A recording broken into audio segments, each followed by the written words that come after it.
At 5:30 a.m. Eastern Time on Monday, President Trump tweeted, "No White House chaos," which is this week's version of Dewey defeats Truman. The Trump Report starts now. You're tuning into the destination for TV superfan discussion, AFTERBUZZ TV.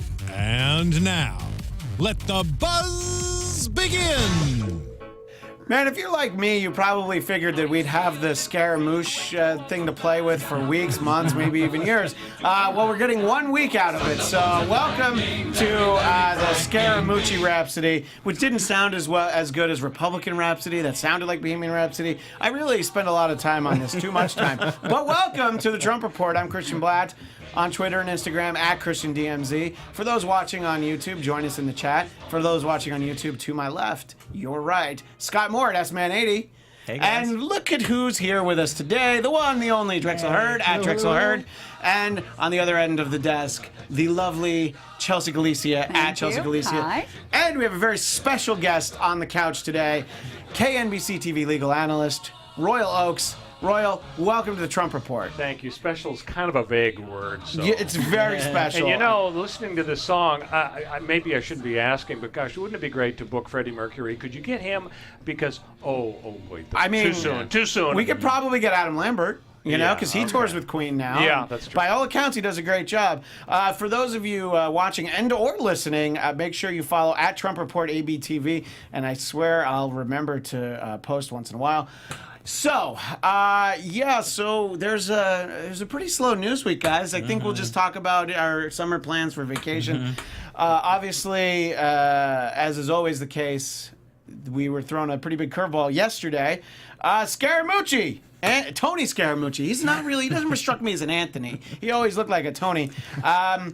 And, you know, late last week for Anthony Scaramucci, it looked like things had kind of reached rock bottom for him when you found out, he gets this fancy new White House job. And, oh, no, his wife filed for divorce. Wow, it can't get much worse than that. He was, in fact, fired. And I guess for all of the commentary on this on the internet, oddly enough, the best commentary was from Kate Hudson, who had the photo, the mock-up, How to Lose a Guy in 10 Days with Trump and Scaramucci. So kudos to Kate Hudson, oddly enough. So in any case, there's a lot of things that happen in the White House that don't surprise me. But this was one of those ones that I was legitimately surprised.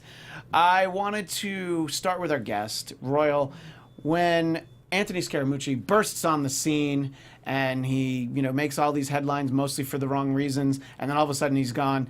Are you able to be surprised by that, or at this point it's just kind of like, it's par for the course? I wasn't really surprised because you just have to expect the unexpected with this White House. Sure. The thing that was interesting is that I guess the rule is you can win and you can win, but you can't win every single time. And he beat Spicy. He was able to get rid of him. Yeah. And he beat Reince Priebus. He was able to get rid of him. And I know nobody can spell Reince Priebus, but we don't have to now because he's gone. But, you can't win every fight, Christian. And I think what he ran into is General Kelly and Donald Trump. They realized that this guy is kind of toxic, even in a toxic White House.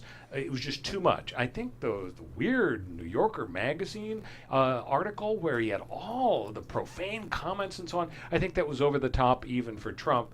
And Kelly, talk about taking names. Very first day on the job, within an hour or two, he's got Scaramucci in his office and he's firing him. So, who knows? The problem is at 4 or 5 in the morning when Trump reaches for the smartphone and he's going to tweet, the general is not going to be there to talk him out of it. So unless he has a conversation with him the day before, we're still going to see some wild stuff coming out. And if he has that conversation, he has to remember the conversation and decide to abide by it. Exactly. We'll get everybody else's thoughts in a moment, but because you mentioned the New Yorker article, so Scaramucci last week furiously calls Ryan Lizza of the New Yorker because he knew about a dinner that was happening with Trump and Sean Hannity and the guy who used to run Fox News, whose name I should have written down.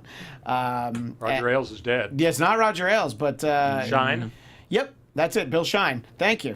Not embarrassing, but we press on. And he was furious that anybody knew about it. He was convinced that Reince Priebus leaked it. So basically, what you get from that conversation is, and because we're on the internet, we can say things like, Reince is a fucking paranoid schizophrenic, a paranoiac, and he said this is basically he did a Reince Priebus impression, which I wish we all could have heard. Oh, Bill Shine is coming in. Oh, there it is in my notes. Let me leak the fucking thing, and I can see if I can cockblock these people the way I cockblocked Scaramucci for 6 months, which is great that he thinks that he's that focused on it.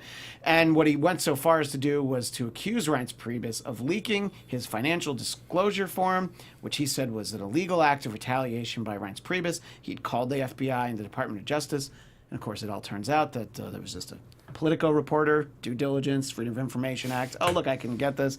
So that probably had a lot to do with why Tony Scaramucci is no longer, in that job. Scott, your thoughts on the whole sordid state of affairs? I mean, where do we even begin with all of that? I mean, just going back in the whole week, like who fired who, and you need like a Venn diagram to kind of sort it all out.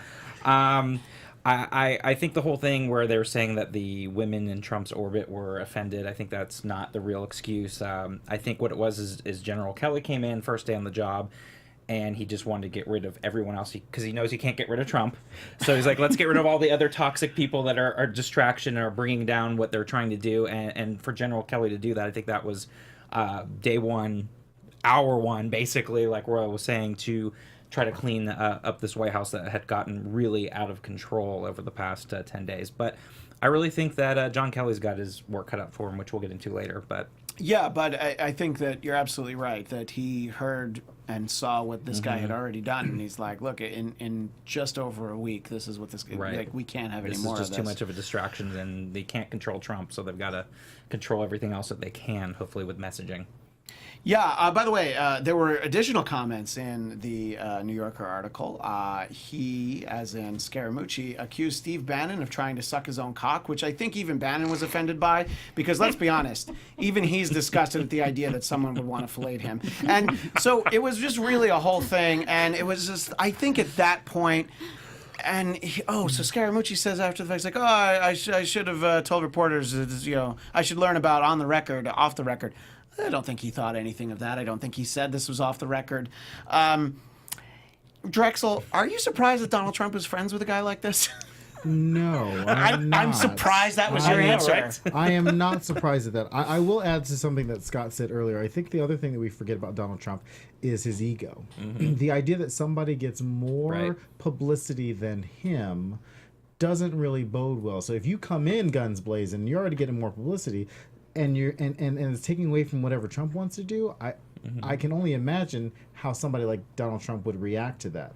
I don't know that General Kelly, because he would have to fire half the cabinet if he wanted to get rid of. And he still might. He's still right. If he wanted to do, yeah. Right, but then you're already hearing reports that they might replace Scaramucci with Kellyanne Conway, and you're like, well, you're not really you're just circling the drain at this point.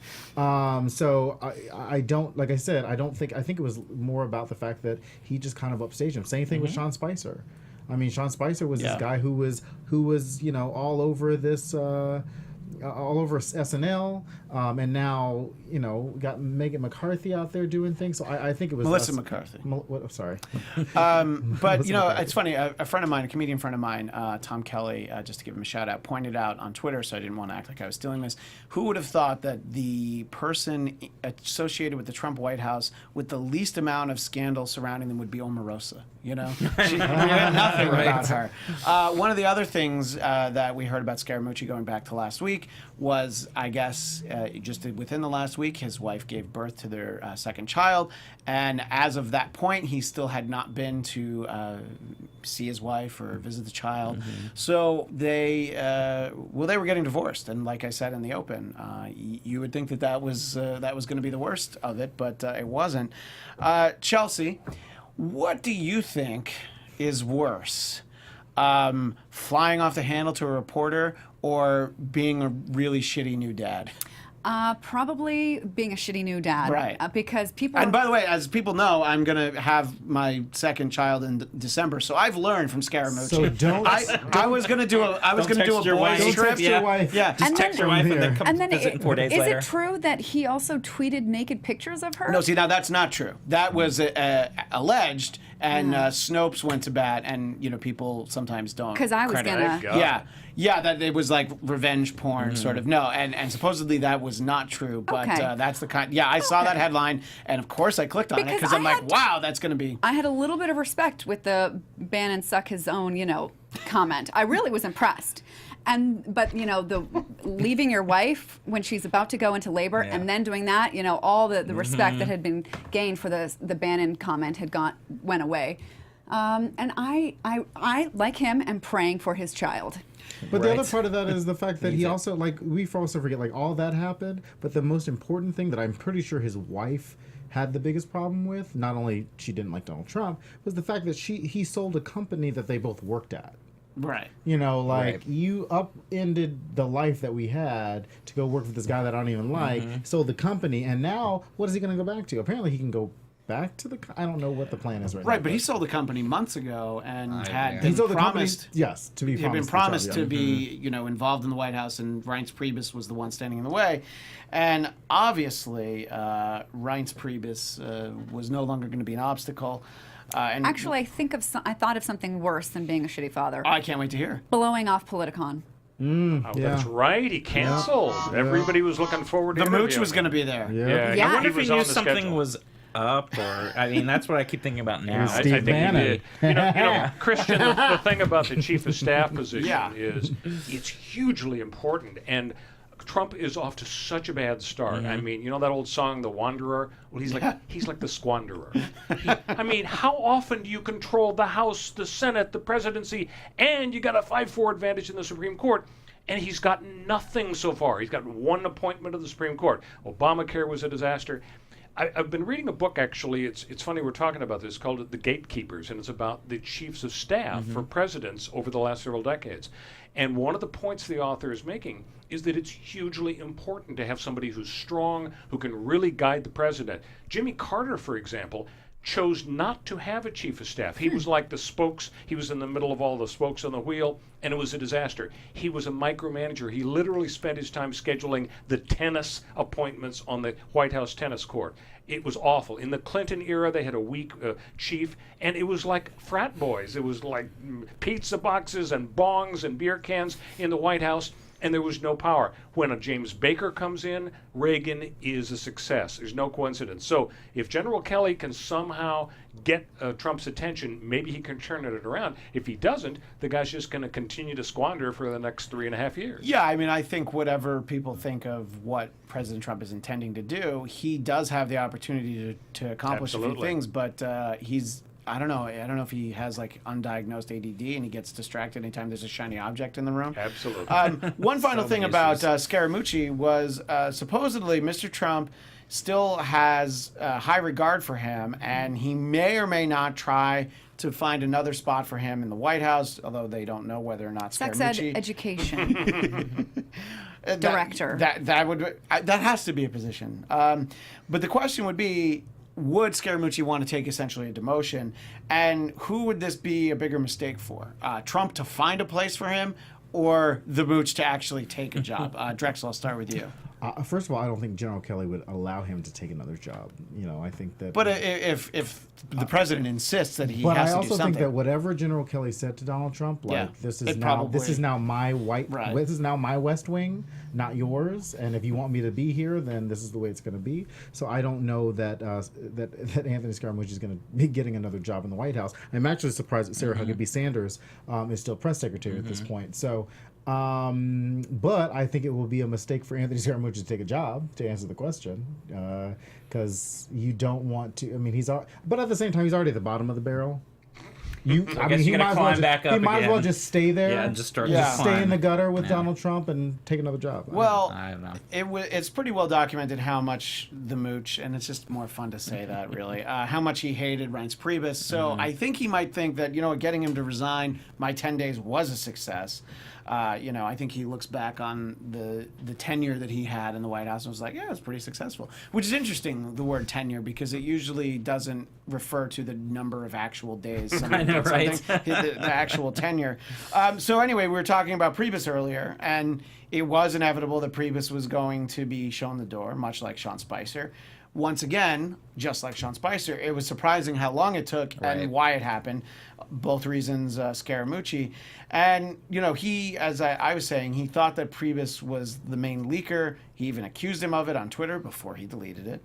And Reince Priebus, in a past life when I didn't host, but I sometimes co-hosted and guest hosted a national radio show, he was always available to represent the RNC because he was the chairman at that point. And I actually thought he would be perfect for this job, because when you're the chairman of a party, your job is to just have the biggest smile and tell everybody how excited you are to sit down and just eat a giant helping of shit every single day. No matter what they're trying to sell, you're like, yes, this is the greatest thing ever. And I figured, well, that's going to be great. I thought he probably would have been a better press secretary than chief of staff. But I think that it was a little surprising that it didn't work out. In recent weeks, you could see this was coming. I actually thought it was going to be a good fit, that this is the kind of guy that Donald Trump should have. Clearly, I was wrong. But does anybody here on the panel think that Priebus has any kind of decent legacy after this, just his association with the White House? If you just think about this White House as a whole, did he serve any useful function, Scott? Is this going to just be something he leaves off his resume? I mean, it's probably going to be when we see if there's a shit show next. If for some reason Trump revolts against the general and it gets even worse, or the leaks continue, then Priebus will be like vindicated. Yeah, I was gonna say, I think it would be good, because I think he would have gotten out before the big storm, and people will sort of forget because he was there at the beginning and didn't accomplish much. The problem is now is that Trump doesn't have that direct conduit to the GOP establishment. So in a way, he's almost going rogue now, because Priebus was that connection. That connection to the Wisconsin GOP, to Ryan, to the establishment, and now he's cut off from any of that. Priebus didn't have the good kind of skill set to be able to handle a Donald Trump and his rogue kind of team. Like you said, he's the happy-go-lucky guy trying to get money and everything, but to be able to be a strong chief of staff, you have to control and be able to be the good gatekeeper, and that wasn't something he was good at. But it's a shame, because now Trump is really isolated from the GOP.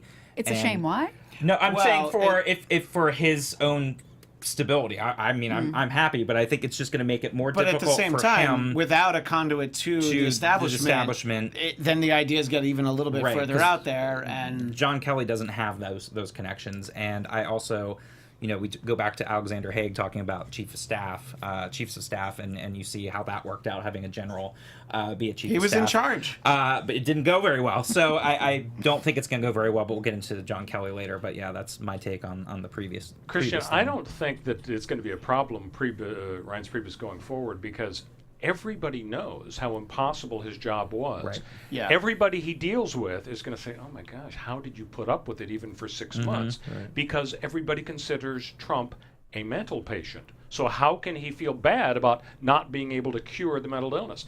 I think the mental illness is that Trump kept beating people, and people would criticize him and say, how can you say this? And you're really going to lose because you're saying that. And he was always able to say to them, oh yeah, look at the trail of bodies I left behind. I beat 16 guys, and then I beat a gal, and now here I am, and he's doing the same thing. And he doesn't realize that what he did to achieve the victory is not the same thing he has to do to cajole Congress and to schmooze and to play the Washington game. And so he hasn't gotten over that illness that he has, and Priebus was unable to change him. Big shock. Who could really change him? I mean, if Kelly pulls it off, he'll be a miracle worker. And I say that all the time. And aside from Donald Trump, I think any politician coming in thinking, and Chelsea and I talk about this a lot on our show on political culture, which is the fact that a good candidate is fine. A good governor is different. If you cannot be a governor, and I don't mean a governor of a state, but if you cannot govern, you have no business being Exactly president right. of the United Totally States. different functions. If you can be a great candidate, you can have great policies, but once you get to the White House, your job is to now deal with the other branches of government. Your job is to now deal with Mitch McConnell and Nancy Pelosi and Chuck Schumer and any of the factions. And if you cannot bridge that gap, and you just think you're going to come in guns blazing, and then everybody's going to thank you for being there, whether or not it's Barack Obama, whether or not it's Hillary Clinton, whether or not it's Bernie Sanders, whether or not it's Donald Trump. You're just not going to do that. Barack Obama thought that he could kind of bring people together, and he saw how difficult that was. Now try to imagine being an outsider to two parties, Donald Trump, Bernie Sanders for the most part, and trying to govern. You just can't. You cannot govern from the outside because you need some party to help you. And if Republicans don't want to help Trump, Democrats are already like, listen, I'm not going to help you. And that's the reality of the situation. So, and you can't be burning those bridges. So, as we go into 2020 and all these things, people have to really think about that stuff, which is, would you want this person as your boss? Would you want this person leading you, whether or not the ideas are there or not? Do you want that person leading you? And Donald Trump was not that guy. And there's been plenty of candidates in the past. Somebody said to me today, I don't want me personally, I don't want any past presidential candidate running in 2020. Not a single one. Yeah, I mean, I think and think that's that both Democrats and Republicans should certainly say that. They should both try and freshen, including Donald J. Trump. The analogy I always use is you grab the political Etch-a-Sketch and you shake it. I love Joe Biden. I don't know if I want Joe Biden running for president, No. but I mean, I do. I mean, I would vote for him. Right, but But you're saying that Right. Joe's been around for a little while. Right, let's he's just been around say. for a minute. A couple Right. years. Yeah. Chelsea, do you feel like things are likely to get worse in terms of the way, say, you perceive the Trump White House without Reince Priebus trying to be like, we should try and fall in line with some things at the party. And now that he gets to, as Scott said, basically go rogue, do you think it's about to get even crazier? Which, hey, good for our show and your show, Political Culture, which returns September 5th. See, there you go. Work the plug in there. Thank you for that. Good for Right here on AfterBuzz. Yeah, Right here on exactly. AfterBuzz. Good for conversation. Maybe not so good for America. Well, I hate to say that at this point, it's all. I mean, I don't want to say we should cause gridlock. I want good things to happen, but I don't see good things happening, and so, in fact, bad things would happen if we didn't create some kind of gridlock. And so, I think that it's going to get better in terms of gridlock because I've seen at least one Republican establishment come out and say we are in denial about Trump. Was that Jeff Jeff Flake? Flake. It's Jeff Flake, but Jeff Flake was I know. No. Well, so and he wrote like a kind of a scathing op-ed about being so under the trance of Trump and refusing to see the reality. But he's also voted for everything that Trump has pushed for. So I think more Republicans are going to start to push themselves away, but they're going to have a hard time because Trump's got that R next to him. And so there's going to be now an even bigger split within the Republican Party. We've got the Tea Party, the establishment, and the Trump wing. He may have the R, but I tell you, there's fear and loathing. And the president is powerful partly because he's feared, and people aren't fearing Trump now because he isn't showing the power. And the loathing factor, so many people hate him. Right. I mean, he was just such a bully on the campaign trail, made so many enemies, and we're seeing it now in some of the crucial votes on Obamacare. I think people are saying, I'm going to stick it to the guy. I was really surprised in real life when Drexel and I were at Politicon this weekend, just not only the number of Trump supporters, this was in Pasadena, California, right? So not only the number, but the same enthusiasm. And some of them were parked outside with their cars all decorated and the signs and Trump 2020. They're like already campaigning. Pasadena's not a far drive from Newport Beach. They're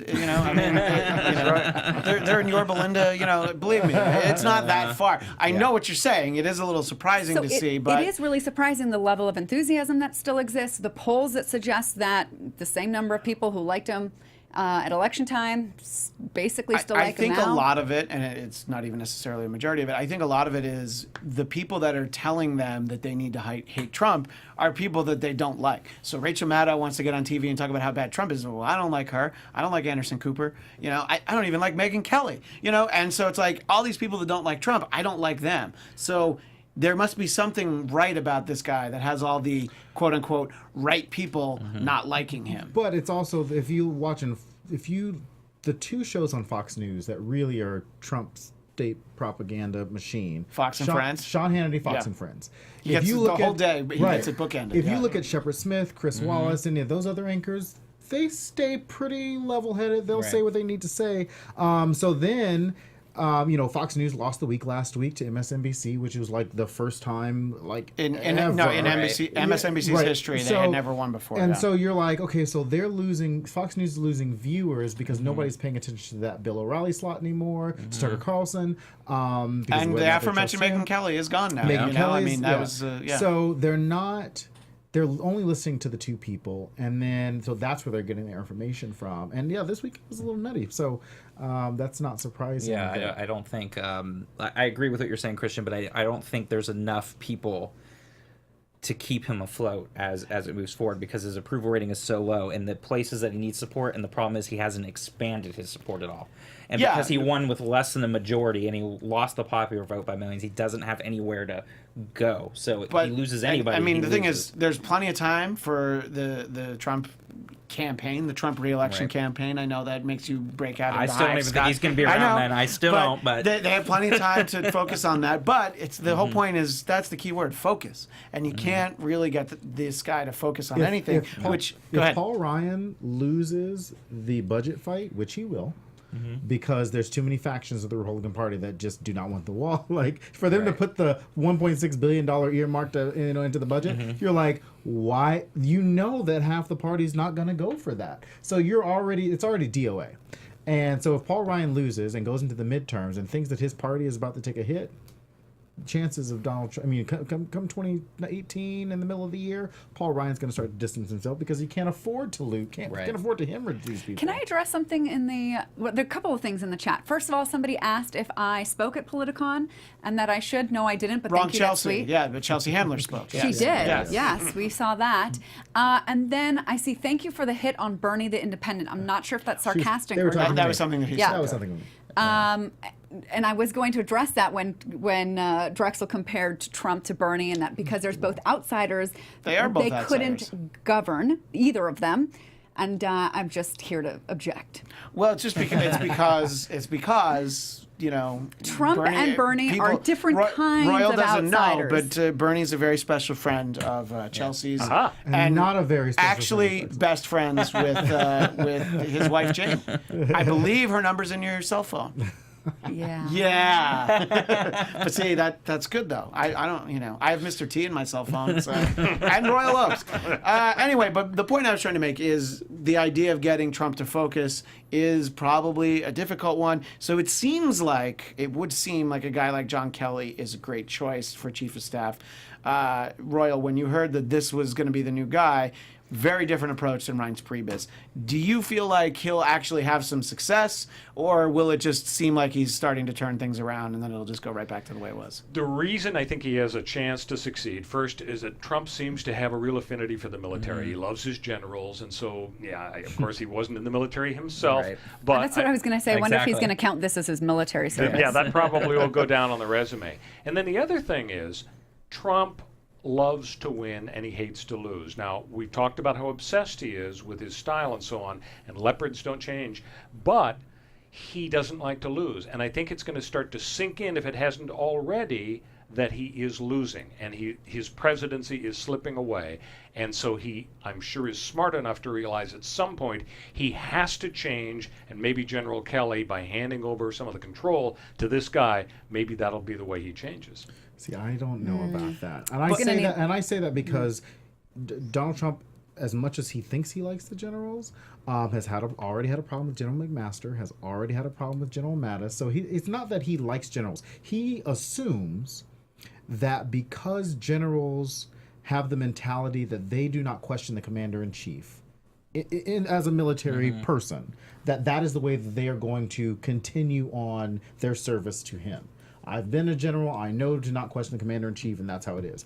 To the point where the Justice Department today has installed a general to oversee federal prisons. Because they think that a general, who might well be good, is going to have to listen to the top down and do everything that Donald Trump tells them to do. And I think that Donald Trump feels like he can dictate to General Kelly, maybe, in that way, and I don't think that he's going to be able to do that. And then once General Kelly says no, he's going to be in the same. I mean, we spent maybe 2 weeks talking about Donald Trump's relationship with General McMaster a few months ago. Yeah. Like whether or not we thought General McMaster was going to stay as head of NSA. So you don't know. I don't think it has anything to do with him being I just think that Donald Trump thinks that generals their mentality is going to be something different, and then he gets disappointed, and then he goes on Twitter, and then and then it starts the whole thing. Well, I also just think Kelly could get to a point where he's just going to be done.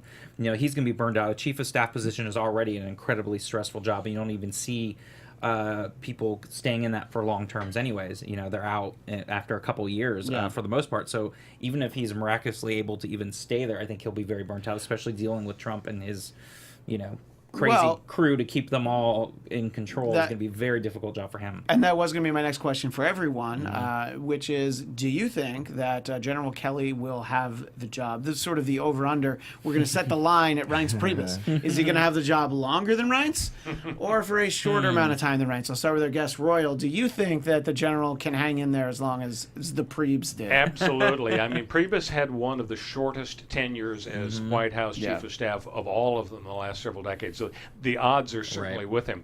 And I think what this military approach brings is an efficiency and a focus on winning. It's like a chess game. I mean, apparently Mattis is just a brilliant guy, super strategist. And I think what Kelly can explain to Trump maybe is, look at the first 6 months. You were spending time talking about how low Morning Joe's IQ is. You were talking about Mika Brzezinski's facelift and bleeding and so on, while Obamacare reform and repeal was slipping away. If you had spent the time making the phone calls and doing the lobbying and schmoozing with John McCain and so on, instead of that extraneous stuff that maybe your base loved, you might have won. I think he's the kind of guy that can deliver that message.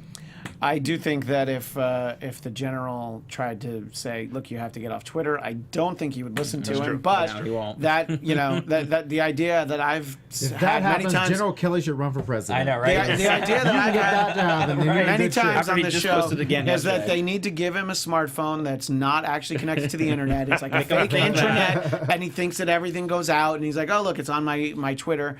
But Chelsea, do you think that the general might be able to hang in as long as Reince? Or I'm going to go for under. I'm going to say that Trump is going to get too frustrated, or Kelly's going to get too frustrated, and they're not going to be able to play nice. I think I they're agree. probably two very strong alphas, whereas Reince Priebus was, if an alpha at all, I'm not sure, he doesn't appear to be so, Right. is less of one. Right. And so he probably, hung in there for as long as possible. Drexel, you feel the same way that it's I probably do. gonna... I think, though, to Chelsea's point, Reince Priebus was weak, had a weak personality. Anthony Scaramucci had a weak personality because he was a fangirl. And no, seriously, I mean, he was. That's why I laughed, he was a 'cause fangirl. yeah. And who was the other? Sean Spicer was weak because he was just a weak personality as well. You, like I said, Sarah Huckabee Sanders, a weak person. You got a bunch of people. Why is she weak? I just meant weak. Did she goes Doesn't out seem there? like She somebody doesn't. can reign. She will go, as a press secretary. She's the new national press secretary, the new White House press secretary. For her to go out there and not be able to control her press, like the press briefings, for her to get up there and be like, "I'm shutting this briefing down because you're going to ask me a question about," And X, also Y, and to Z," not know that you don't wear lime green because it's the color that you can key out and replace That things was Well, at with. least like it a fit. weather- Did that's you funny. see those suits I'm that like, that's a Spicer 101. wore? Yeah, that's Oh true. my gosh! Oh, and yet incredible. and yet we spent a whole couple of months on Fox News talking about a tan suit that Barack Obama Right, exactly, wore. and that was something I was just going to bring up about that. But I'll go a step further. I don't even know if Trump will be president in 6 months. You always say that. But I really do. I think Drexel, it's going to be hard if he, to keep him in for a full term at this point. Drexel, I saw you make a point. I don't remember if this was Facebook or Twitter, but General Kelly coming over, that does leave a vacancy at Homeland Security. And give us your thoughts about this world we live in to suddenly have a vacancy at Homeland Security. I'm not saying that no one can, fill that role, but nobody's doing that job right now. Right. So, well, today Christopher Wray was just, voted in as the next FBI director. So at least that's one Yes. area that Right. I'm okay. We'll see. But on Homeland Security, you just cannot have a rogue. I think that the firewall to Homeland Security is Mattis, and McMaster and General Kelly. The Marine Corps generals are kind of holding the line right now, to where Donald Trump doesn't have as much sway in Homeland Security, and he doesn't have the funding that he want. Like, Donald Trump could do so much damage if he wasn't focused on like the border wall. So while he's focused, if he stays focused on the border wall and thinks that's the only thing the Homeland Security can focus on, then that's good. We're in good shape. But once he realizes that Homeland Security can do a whole bunch of other stuff, that's dangerous for us, and there's no gatekeeper there to stop that from happening. You already see what's happening with North Korea.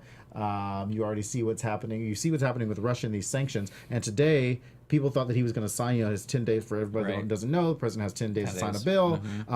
He's not going to pocket veto, but he might not sign it, but he's going to get, so I don't know what he's going to do. And he hasn't mentioned anything about it. Right. So it just might let it go into law. So I think that we're in a dangerous time for a party and a president who has spent a majority of the campaign talking about national security issues. To not have a secure national security team in place is baffling to me. Christian, I've got a prediction about Homeland Security. So here's the deal. I mentioned a chess game.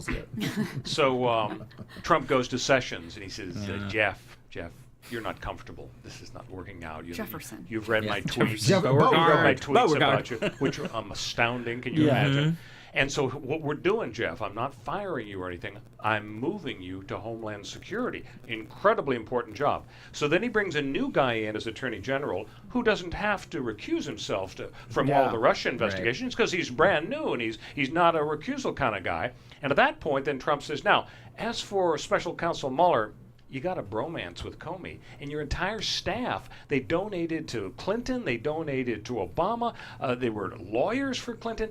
Clearly they're biased. They can't be. So I'm having to reluctantly fire Mueller and all of his team. And we don't really need them anyway because the Attorney General is no longer recusal material. And now we investigate Russia with the new Attorney General. So that's my prediction as to what happens. But Republicans next. are not going to let that happen. They've already indicated they are not confirming a new Attorney General anytime soon. Plus, there's the Saturday Night Massacre syndrome. I'm not saying the plan's perfect. Right, no, it's not. I'm just floating it. But also, I've heard that too. It doesn't sound entirely implausible. Right. It seems like it could be, in the works. Or, absolutely. Jeff Sessions could also never be confirmed as the Homeland Security Secretary. Also true. Like he's just not like. Okay, two flaws to the point. Finding all the I have heard that theory very much for a while, and then because we brought it up, I do really want to talk about healthcare, which we'll do in a moment. But Chelsea is our recovering attorney, but Royal, you are a practicing attorney. As you hear all the news about all the Russia investigation, and obviously there's still a lot more that could come out. Do you hear anything where you go like, well, that sounds like that could be trouble, or is it just a lot of smoke but no fire still at this point? So far, it's a lot of smoke, I think. The only way that Donald Jr. could be in real trouble over that June 2016 meeting in New York is if, in fact, he violated, for example, the election law that says you may not solicit from a foreign country or foreign person something of value. Or accept. Right. So the thing is, you could argue maybe by saying, yippee, I love what I'm going to get at this meeting, and then going to the meeting and listening. You could argue it's soliciting or accepting, but is it really something of value? There are a lot of cases that say basically we're talking about moolah, not dirt on an opponent, although obviously common sense tells you if they really did have good dirt, that's something of value. But it's all so much of a wobbler, I don't think that they're going to go after him. And if they did, Dad would just pardon him. Well, that's true. I mean, he's not going to recuse himself from that decision. Can I share something that I saw Please. this weekend at Politicon? There was an entire panel that was there to compare Watergate to what's currently going on. On that panel included Roger Stone. Oh my gosh. We took a photo with him. We met. I had to go home to my boyfriend and tell him. We'll have to share that next week. I didn't realize you had a picture. I'm like, oof. We won't share the photo. I know. I hope it's like my most It's called shameful Exhibit picture. A. Okay, so it had Roger Stone on it, and it also had the woman who prosecuted Watergate. And she kept saying over and over, yes, I hear Roger saying that there's no evidence, there's no evidence, there is no evidence. But there wasn't evidence on day 30 or even 90 or even 6 months in sufficient to impeach Nixon. You've got to give these investigations time. So just because you don't think there's anything today doesn't mean that there's never going to be. Right. And who's the on the panel, on the Russia panel with Ted Lieu and Dana Rohrabacher and Oh, I Anna missed that one. Navarro. There was a panel on Russia where who's the CIA analyst on MSNBC? Black guy. I can't remember his name, but big CIA his name right analyst. now. You're the only one of us in the show who could get away with going, like, you know, G. the black Gordon guy. The black guy. No, Well, I think he's dead, isn't he? Yeah, you're right. he made a point, and you guys have seen it. If you can't remember, I think I know who you mean. Yeah, I know who you mean. He I made just a can't remember his point name where either. he said, "Intelligence is not evidence until it gets to the Justice Department." So we won't know what is out there because we're not supposed to know. It's our job not to know. Well, that's they're investigating. always my feeling about about issues that relate to Homeland Security and terrorist threats and things, and like, well, they held that guy and then we didn't find anything out. I'm like, you know what? I don't know that. There's a lot of stuff we don't know, Right, and that we shouldn't know. We shouldn't at know. this And point. I think that this would be something that if there is something big, I would hope we didn't know at this Right. point. The only time we're going to know is when James Comey gives a press conference and describes in 45 minutes all the stuff he knows, Yeah. and then says, "I'm not They going to got prosecute." leaked to James Comey.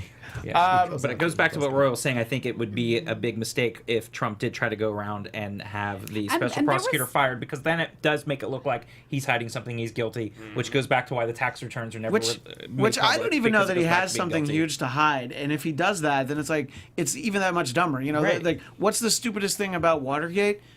He was going to It was win the- in yes, a landslide. and it was And it was just like, you didn't need to do. No. George Did you- McGovern wasn't going to win. wasn't going to win exactly. see what- It's the cover up was always worse. The worst. So people are talking about the leaks inside the White House, Yeah. but the leaks outside the White House are even funnier. Anytime the golf course thing, where Donald Yes. Trump says that the White House is a dump. Like, why would you say that? Yeah. Jared Kushner saying that the campaign was too incompetent to collude. Like, you're like, people aren't making this stuff up. They're saying it, and everybody's leaking around you. I always say, trust no one anyway. But this Trump administration really should not trust Well, a single person. you know how there's not going to be those kind of leaks. Don't say anything worth leaking. Don't make a comment like that. Malcolm Nance, thank you, R. Scott Brown. Malcolm Nance. Our Scott Brown, Malcolm Nance, not yes. former Senator Scott Brown, as I always like to point One out. of the problems is Trump looks so guilty. I mean, when he says in the Oval Office to the Russian guy, "Oh my gosh, I fired the guy because now I want to get rid of the Russia investigation," and he says it to Lester Holt. He says that's why he fired it. All Trump has to do is say, "You know what? You want to investigate Russia, knock yourself out. It's a waste of taxpayer money, but there's nothing there. Right. But, go ahead, let the system work." But that's not Trump's DNA. Whether he's guilty or not, he is going to pugnaciously fight back and say, no investigation. He may be totally innocent, but he looks so guilty Right. by fighting so hard at Ooh, this I stage. saw really Exactly. a great article that we probably all would have heard about had it not been for, I think it's the Scaramucci stuff that has concealed this. There was an important hearing in the Senate Judiciary Committee with Broward, what's his name? Bill Broward, and I believe that's his name. He was a businessman that had a lot of experience with Russia, knows how dirty and crazy it is from the inside, says that sometimes the Russians will sort of find a way to use you, and then you are stuck with them, dealing with them, sort of at their mercy if they don't release you. Even if you don't go in willingly, that they find a way to do it. And so this was shared this week with the Senate Judiciary Committee. None of us really heard about it. I didn't until I went digging about what really happened this week. That I saw that. But did anybody else hear about that? I heard I about did it, not yes, hear but I did about not. it. I did hear something about Russians buying up all of the Trump properties in the United States so they could. No, seriously. No, this is serious. Buying up Trump properties in the United States or buying apartments in the Trump properties and infiltrating from the inside. Like, I know people are scared of I know Republicans are scared of Muslims coming in and Mexicans coming in, but really their biggest enemy are the Russians coming in and staying in, and then things getting crazy. Well, I think it's an interesting point. We'll have to keep an eye on that. There are two things I want to make sure we get to before we run out of time, which will be very soon. We should talk about health care. So a week ago today, Republicans were literally applauding John McCain's dramatic return to the Senate because he cast a vote on health care, and his vote was the decisive vote that allowed debate on the topic of health care to advance.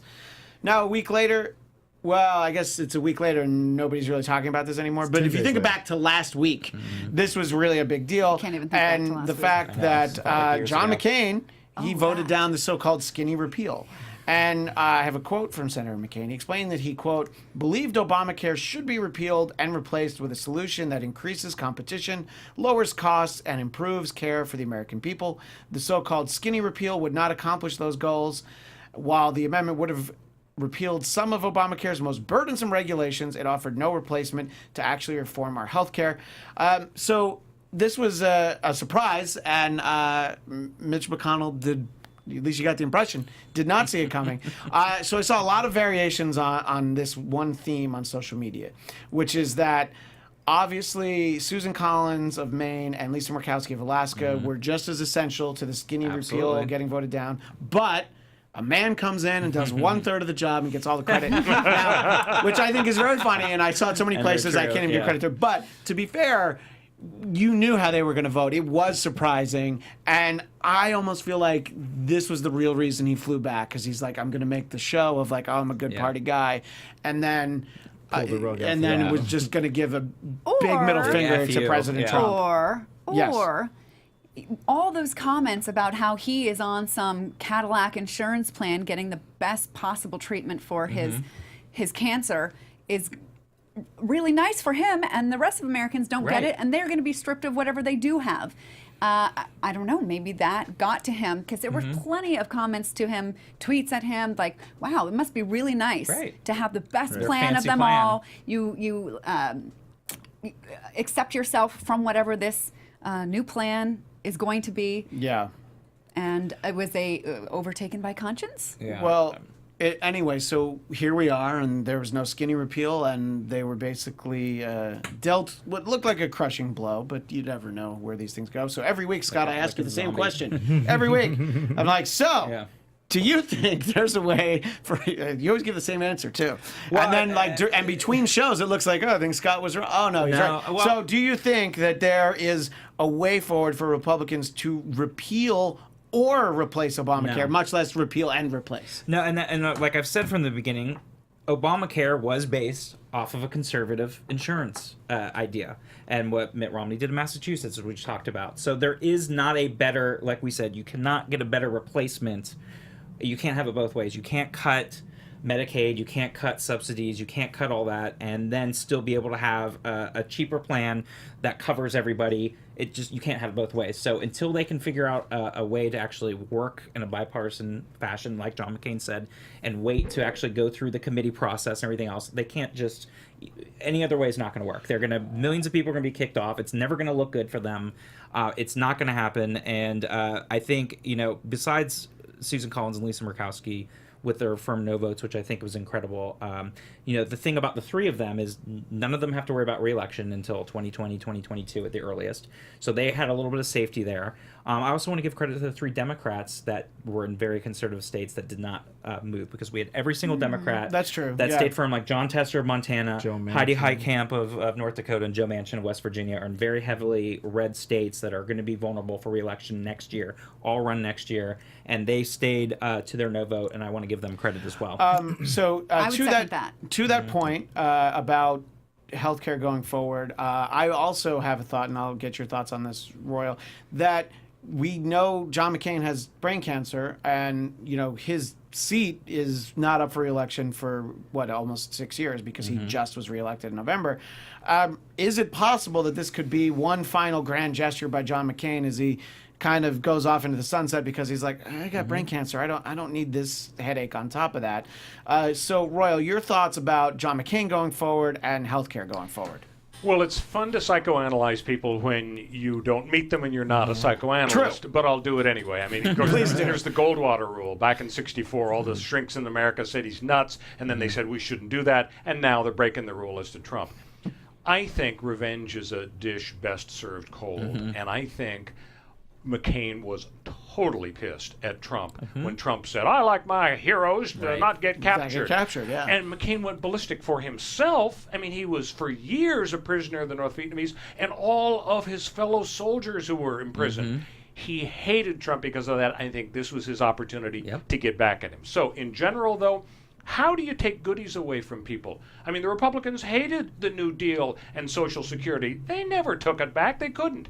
They hated Medicare out of LBJ in the 60s. They can't take it back. So how can you take goodies away once Obamacare gives, we're on the way to single payer? I think the only solution the Republicans have is to stress freedom. Number one, freedom to choose. I want to pick my doctor and my plan and my deductible and my coverages, and I can't under Obamacare. I love freedom. Number two, freedom from catastrophe. We all fear being wiped out and bankrupted by medical bills. Well, how about catastrophic insurance? Help the people who need help, who are going to be wiped out, as opposed to every nickel and appendectomy. If you don't have skin in the game, you're not going to avoid the overuse problem. And the third and final freedom is the freedom from rationing. We go to single payer, we're going to be just like Canada and Norway and everybody else, which means you stand in a long line for years in pain because you really need your hip replaced. And when you get to the head of the line, the doctor is Doogie Howser, only without the high IQ, because the government's running the show and you don't have great doctors. And so that's the problem with single payer. I think we help the people who need help, we let the market system work, and you guarantee freedom. That would be the pitch if I were running the Republican Party. I'm not. They're not going to make that pitch, and so we're never going to give any goodies back. I think that the doctor you would get would be actually Neil Patrick Harris. I have one other point I want to get to, but I do want to give Drexel and Chelsea 1 minute each to talk a little bit about where they think healthcare is going, and if you have any thoughts about John McCain. But again, I want to get to the transgender military ban. So please. I know somebody in the chat room, Nicole, brought up about Maisie Hirona from Hawaii, who also has cancer, who showed up and voted no. I think John McCain had every ample opportunity, just like Jeff Flake did, to cast multiple no votes if he wanted a revenge vote. On nominees and everything else, and he did not. But right now, from what I understand, this is in the last few hours, Democrats are working with Republicans on coming to the table to fix certain things about health care that they can both agree on. But of course, that's going to probably shut down, just like budget talks also shut down between the White House and the Senate today. So I don't know that health care is going to go any. I just think the Republicans are stuck between a rock and a hard place right now, and they're not going to have anything. Chelsea? My quick answer, nowhere fast. Nowhere fast. All right.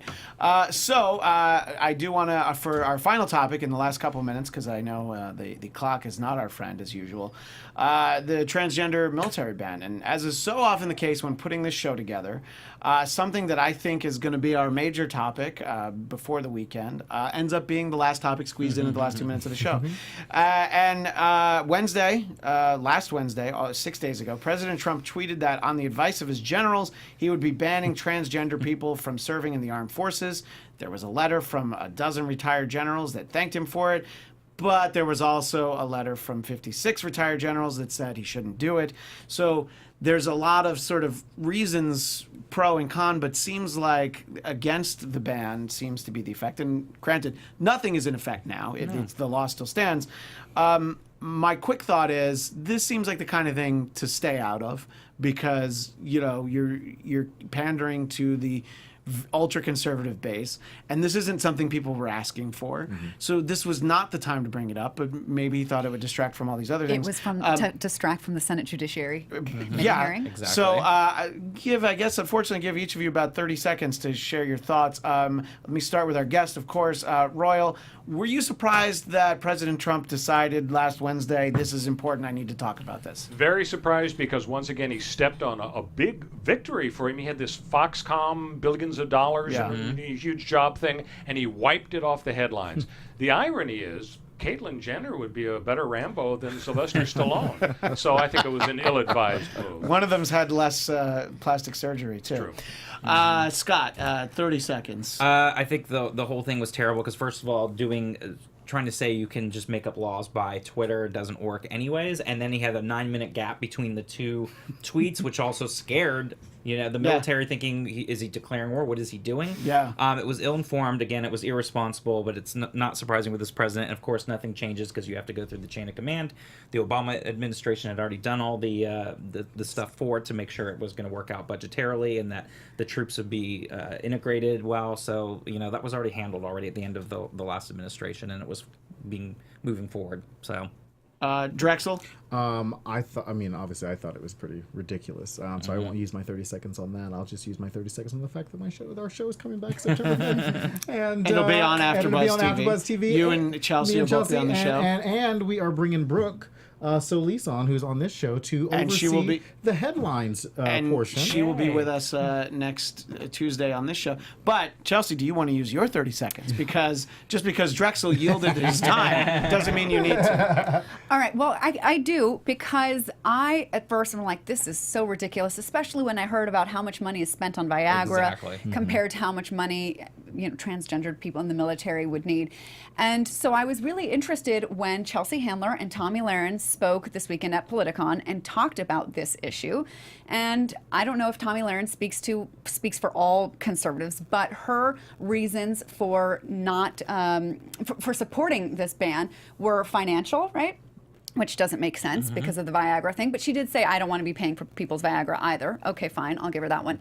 The second one, her second point was that it impacts military readiness. And I have to admit, I don't know very much about what military readiness requires, but I can't imagine that that having transgendered people in the military means that they're all unprepared and unready to go out. And if so, wouldn't you, like same with anybody else, with any other condition, wouldn't you check each individual? Why is it just clean slate across the board? It would make sense if they said, being transgendered is one of the things that they're going to look for in seeing if you're ready to go. Right. Then it would make sense, and Tomi Lahren would have a point, but I think she doesn't. So I feel like this issue will come up again, and we'll keep an eye on it then. But we are out of time. Huge thanks to our guest, KNBC TV legal analyst Royal Oakes, on Twitter at Royal Oakes. And as I said, we'll be back next Tuesday, August 8th, 7 p.m. Pacific, right here. Our pal Brooke Solis will be back with us. Until then, be sure to follow us at Trump Report ABTV. For Scott Moore at SMan80, Chelsea Galicia at Chelsea Galicia, Drexel Hurd at Drexel Hurd. I'm Christian Bladt at Christian DMZ. See you next Tuesday. From executive producers Maria Menounos, Kevin Undergaro, Phil Svitek, and the entire AfterBuzz TV staff, we would like to thank you for listening to the AfterBuzz TV network. To watch or listen to other after shows and post comments or questions, be sure to visit AfterBuzzTV.com. I'm Sir Richard Wentworth, and this has been a presentation of AfterBuzz TV. Buzz you later. The views expressed herein are those of the hosts only and do not necessarily reflect the views of AfterBuzz TV or its owners or principals.